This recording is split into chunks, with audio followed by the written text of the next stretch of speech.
Mm, Buenas noches, su servidor Felipe Jesús Hernández Carrera. Buenas noches, profesor Marco Antonio Dávila Abarca. Bueno, pues procedemos a la presentación de la actividad integradora de la materia Historia del Derecho Penal. Continuamos. En la unidad 1 tenemos lo referente a la historia del derecho penal en las culturas maya, tarasco y azteca. Pues para los delitos en ese entonces que eran calificados con la pena de muerte están el homicidio, la violación, el adulterio, el robo, excepto en la maya, y la traición.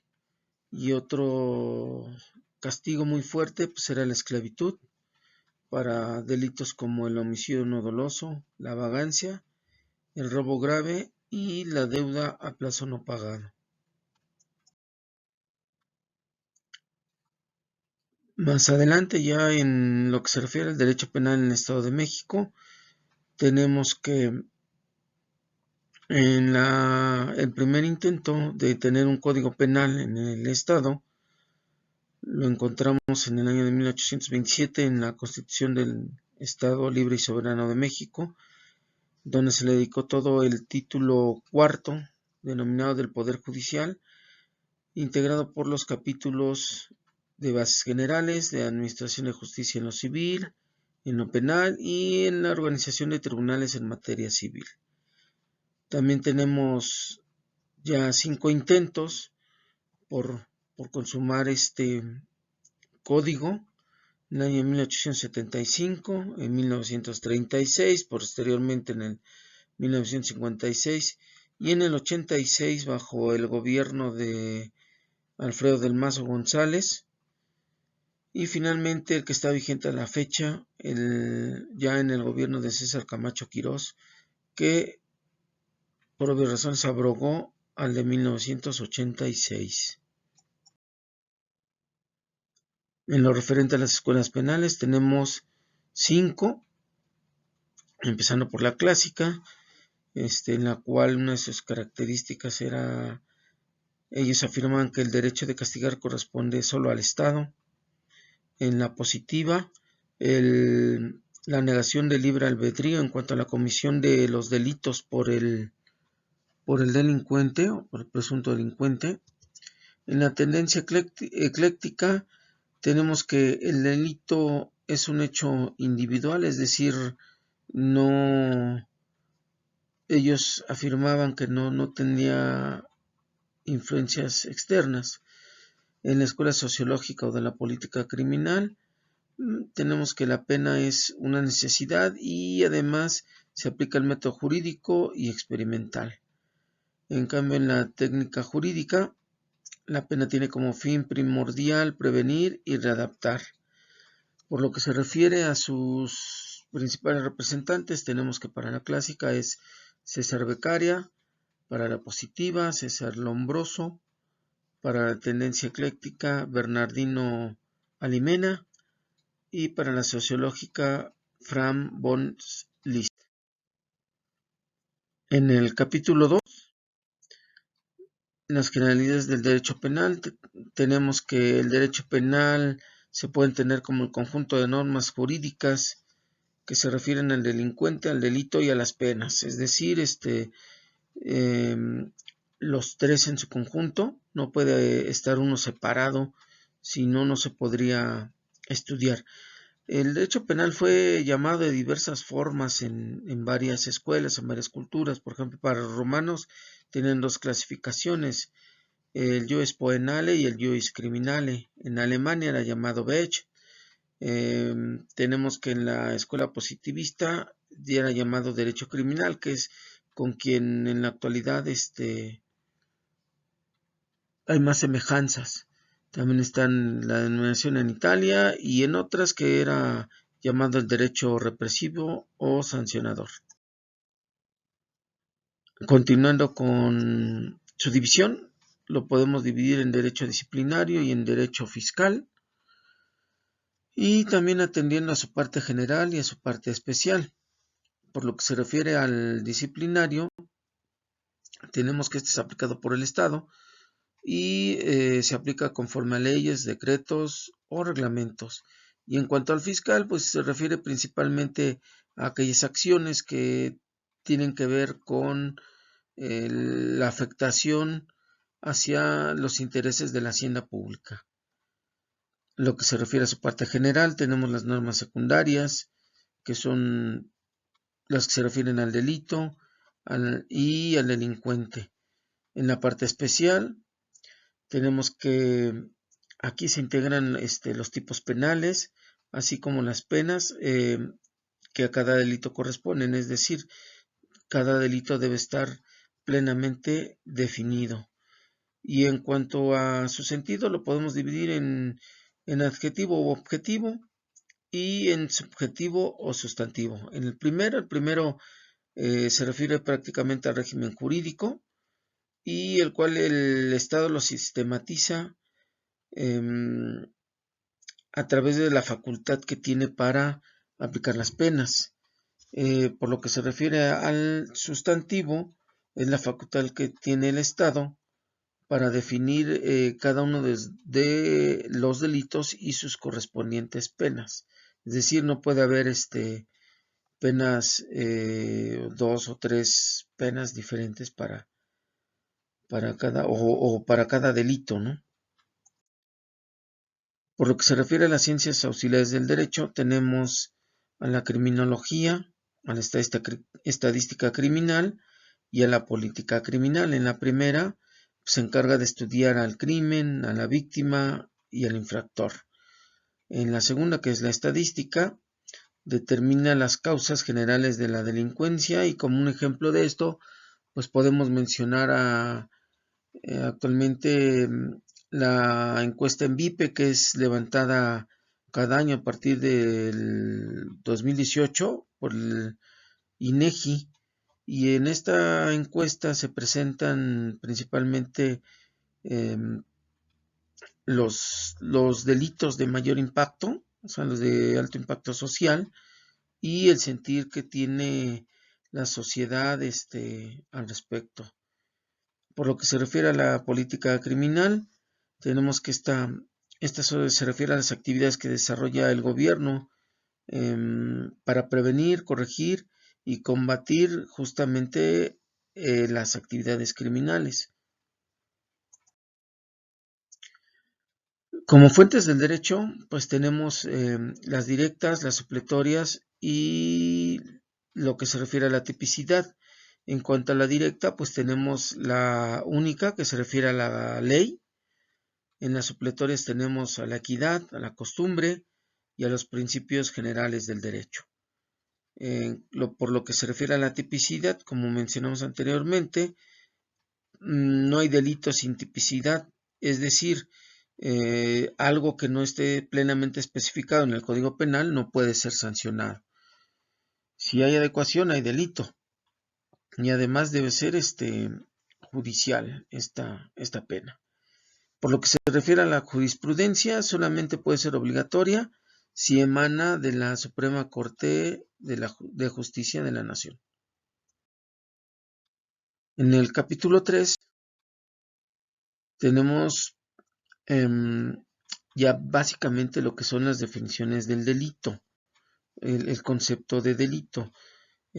Tenemos que el delito podemos considerarlo toda aquella acción antijurídica y típica que puede ser sancionada con una pena. Por lo que se refiere a la aplicación de la ley penal, es decir, aquellas medidas, aquellas leyes que sancionan este tipo de delitos. Tenemos su validez espacial, que es, digamos, el territorio, es el espacio en el cual se llevan a cabo sus efectos. Estos pueden ser territoriales o extraterritoriales. Territoriales nos podemos referir a circunscribir a lo que es propiamente el Estado de México, o extraterritoriales en lo que se refiere a la República Mexicana por aquellos convenios que se tienen suscritos de manera internacional. En cuanto a su validez temporal, Eso se refiere a un periodo de tiempo, es decir, a partir de cuándo empieza a producir sus efectos jurídicos.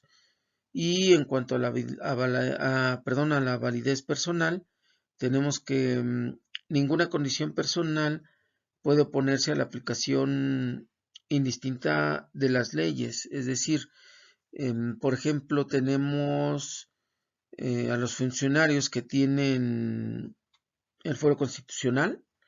No porque tengan fuero no van a ser juzgados, al contrario, existe un procedimiento plenamente definido en el Congreso de la Unión para llevar a cabo estos procedimientos. A últimas fechas se han venido suscitando eh, este tipo de procedimientos para aquellos diputados que han cometido delitos del orden sexual por el abuso de menores, y tenemos uno todavía más sonado cuando el actual presidente era jefe de gobierno y se le tuvo que llevar a enjuiciar en el Congreso, todo por la expropiación de un terreno para hacer pasar una carretera. En cuanto al delito y la responsabilidad, tenemos pues varias definiciones, hay varios conceptos que deben tomarse en cuenta y que más adelante veremos, que el juez sin tener bien en claro todos este tipo de conceptos, pues es difícil que pueda imponer una sanción justa al, a algún responsable, a algún presunto delincuente. Y desafortunadamente se siguen presentando casos en los que a veces las penas son exageradas porque se apartan de estos principios básicos, ¿no? Por ejemplo, las leyes especiales.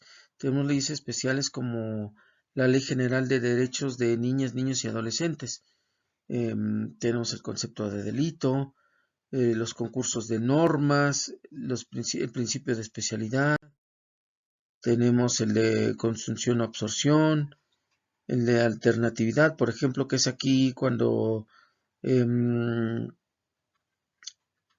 se da cuando se escriben diversas conductas separadas en forma disyuntiva.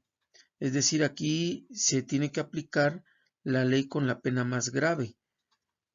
Tenemos también el principio de subsidiariedad y tenemos también la responsabilidad. Es decir, ¿a qué se refiere la responsabilidad? La responsabilidad eh, tiene el deber de responder, de resarcir, de indemnizar un daño, cumplir y también pues cumplir con una pena. Tenemos por ejemplo el delito de lesiones culposas.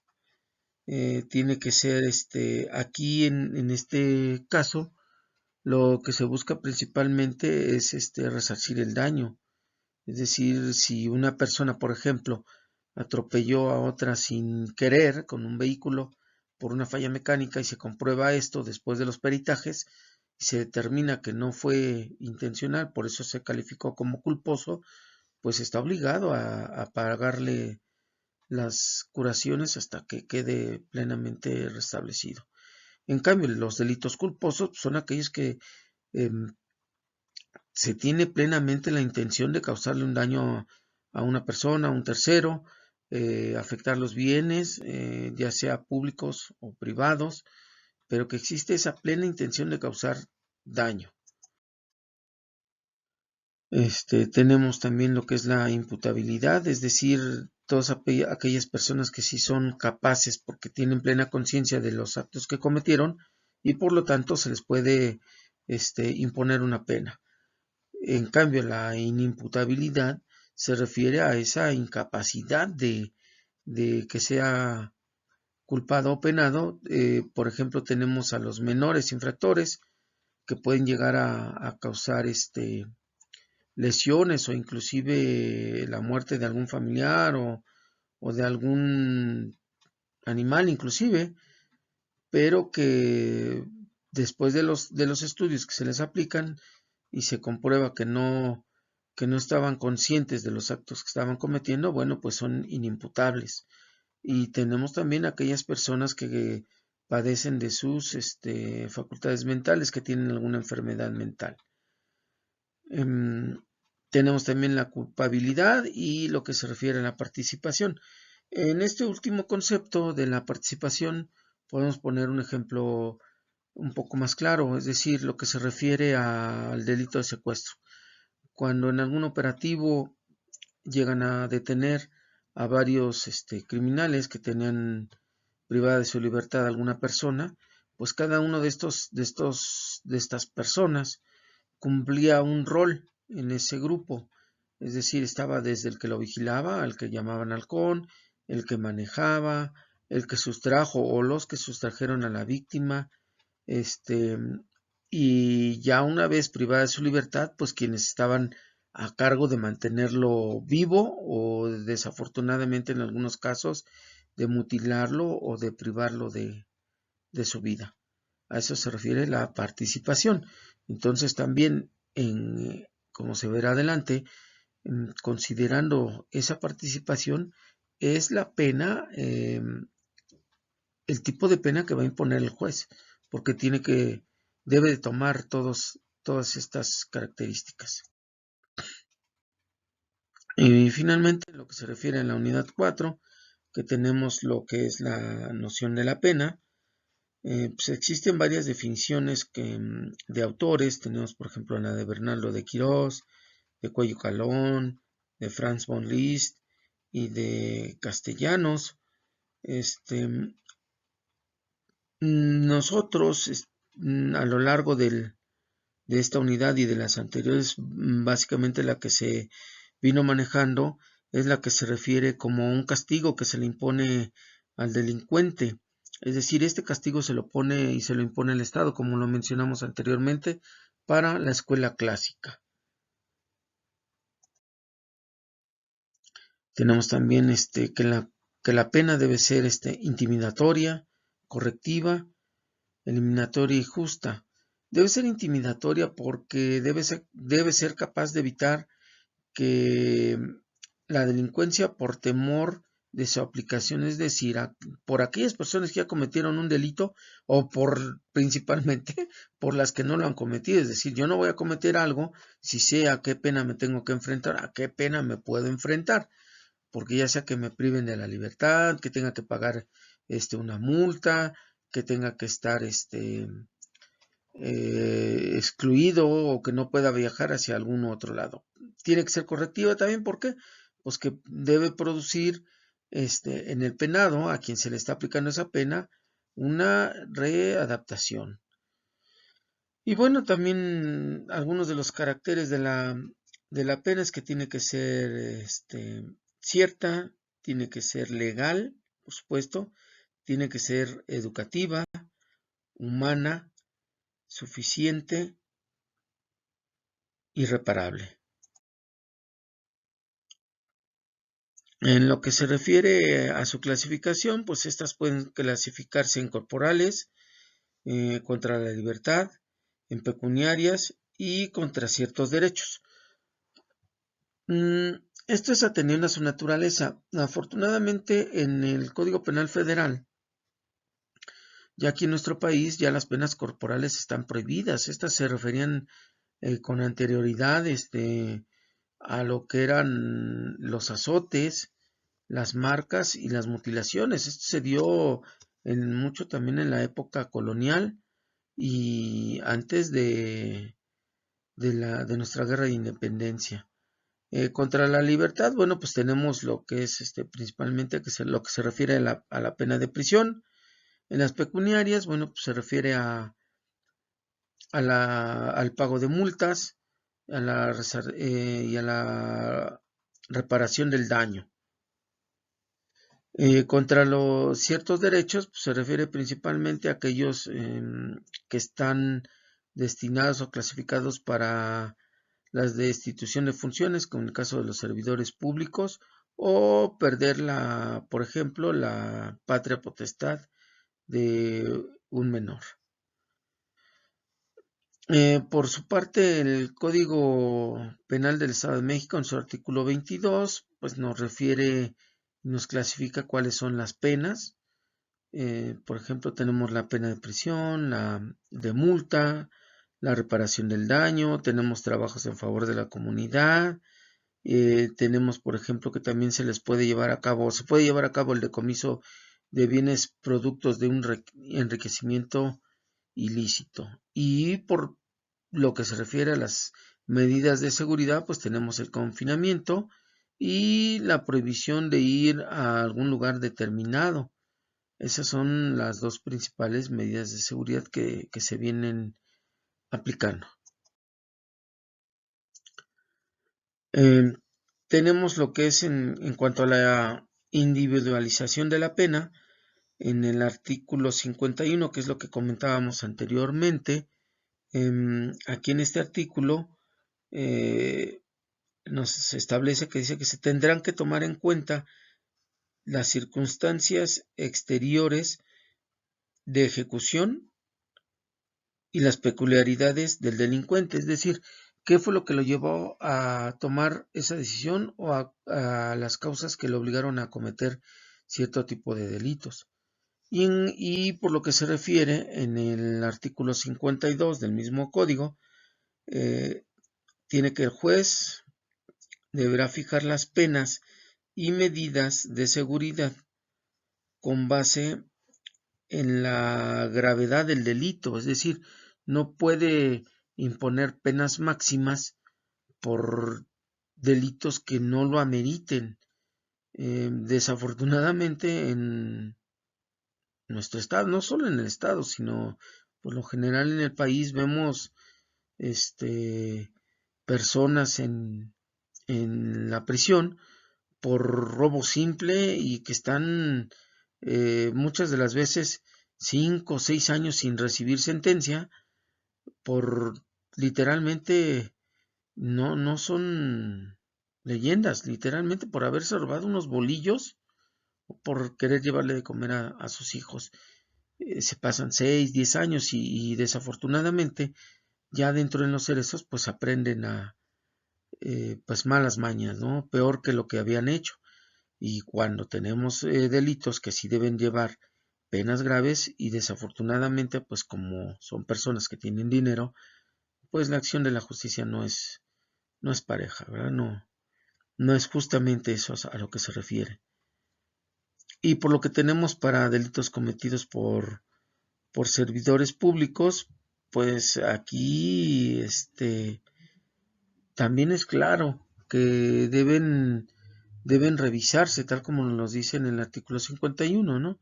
Esas circunstancias que llevaron al servidor público a cometer ese tipo de delitos. Sin embargo, vemos a últimas fechas también que, pues la verdad son unos sinvergüenzas los que, eh, esos servidores, ¿verdad? Que se despachan con la cuchara grande y aún así pues andan libres, ¿no? Como si no hubieran hecho absolutamente nada. En lo que se refiere a la noción de la pena, en la parte de la condena condicional, tenemos que esta pena puede ser suspendida, es decir, se puede llegar a, una vez de que se le ha dictado sentencia, a pena de prisión a, a un presunto, bueno, ya a un delincuente, se puede solicitar este beneficio, pero siempre y cuando la pena de prisión no haya excedido, no sea mayor a 4 años. Eso es a lo que se refiere la pena condicional. Y por lo que se refiere a la conmutación y sustitución de la pena, tenemos que, por ejemplo, tratándose de delitos políticos, el Ejecutivo podrá hacer una conmutación de sanciones, es decir, se conmutará a confinamiento por un término igual de los 2/3 del que debía durar en pena de prisión. En cuanto a los delitos políticos que ya los habíamos mencionado con anterioridad, por ejemplo, lo que es la rebelión, la sedición, el motín y el de la conspiración para cometerlos, tenemos que también se pueden conmutar por una pena de multa. Es decir, ya para que no se caiga en lo que muchas de las veces con anterioridad se cometía, ¿no? Que a todos aquellos que estaban en contra del gobierno, pues se les aplicaban penas muy graves. Y entonces, bueno, pues ahora pueden ser cambiadas por una multa. Seguimos con lo del, pues, lo que es la noción de la pena. Por ejemplo, en el artículo 75 del Código del entonces Distrito Federal, tenemos que la pena de prisión puede ser sustituida por trabajos en favor de la comunidad, siempre y cuando esta pena no exceda en 5 años. Puede ser también llevar a cabo su tratamiento en libertad, igual que no exceda de esa pena de prisión a 5 años, o por una multa cuando no exceda los 3 años, es decir, cuando son delitos no graves. Y la conmutación y la sustitución de pena no es dable cuando pues si ya fue sentenciado por anterioridad por algún delito doloso, es decir, lesiones dolosas o un homicidio, o por delitos, por ejemplo, como el de la violación, el secuestro o la corrupción. En estos casos, la conmutación o la sustitución de la pena no es viable, no se da. Eh, Pasamos ya a lo que se refiere a la pena de muerte. En la historia de México tenemos que el primer intento por abolir esta pena se dio en 1842, posteriormente en 1857 y finalmente la Constitución de 1917, que es la que tenemos vigente, queda establecido que queda prohibida la pena de muerte, así como la de mutilación, infamia, marcas, azotes y palos, que es lo que veíamos y comentamos también, que si esta pena existiera, la pena de muerte, pues desafortunadamente quienes más la sufrirían o la padecerían serían aquellos que no tuvieran una buena defensa, aquellos que no pueden pagarle los grandes despachos de abogados, y justo es que, bueno, ahí sería más bien injusto porque pues ellos serían muchas de las veces chivos expiatorios, ¿no? El, quienes tuvieran que pagar por por aquellos que sí los cometieron.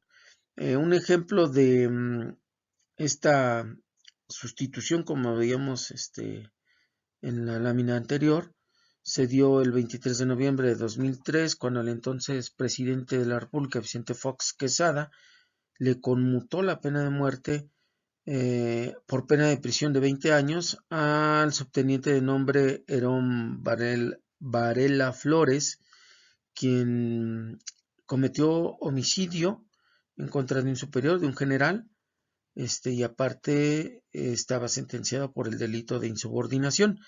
Este caso fue muy sonado eh, porque solamente se aplicaba la pena de muerte y estaba establecido así en la Constitución con anterioridad en caso de guerra o a los traidores a la patria. Por eso es que esas definiciones, esos conceptos que están llevando actualmente algunos de nuestros diputados de traidores a la patria, pues están muy mal empleados porque eso ya quedó atrás. O sea, no pueden incitar a radicalizar este tipo de cosas cuando llevó y ha costado mucho trabajo que desaparezcan. No se debe caer en eso. Por lo que se refiere a la extinción de la pena, bueno, pues son tres características principales o tres casos en los que se puede llevar a cabo esta. La primera, pues es el cumplimiento de la misma, es decir, que lleve de inicio a fin el término de esos años o de la sanción que se le haya impuesto. Otra es por la muerte del presunto delincuente y la tercera que se refiere a la inacción del Ministerio Público, es decir, Cuando no se tiene la capacidad, no, más bien no se quiere llevar la investigación. ¿Y quién es el encargado de llevar a cabo la investigación? Bueno, pues policía, la policía de investigación, que anteriormente aquí en el Estado de México era llamada policía judicial, luego policía ministerial y ahora pues son policías de investigación. Si ellos no son capaces de llevar a cabo, bueno, pues se puede llegar a la extinción de la pena porque pues el presunto se queda ahí y se puede llegar a la prescripción de este delito. Finalmente tenemos que en el Código Penal Federal, en los artículos 91 al 93, nos señalan por qué se puede llevar a cabo esta extinción de la pena. En el 91 nos dice que puede ser por la muerte del imputado, lo cual extingue la acción penal, mas no así la reparación del daño. En el 92, que se refiere a la amnistía, también extingue la acción penal y las sanciones impuestas, pero no la reparación del daño. Y en el 93 lo que se refiere al perdón del ofendido o del legitimado para otorgarlo, solo podrá darse cuando ya se haya reparado la totalidad de los daños. Es decir, no puede otorgarle el perdón si no le han sido reparados los daños en su totalidad. Es cuanto.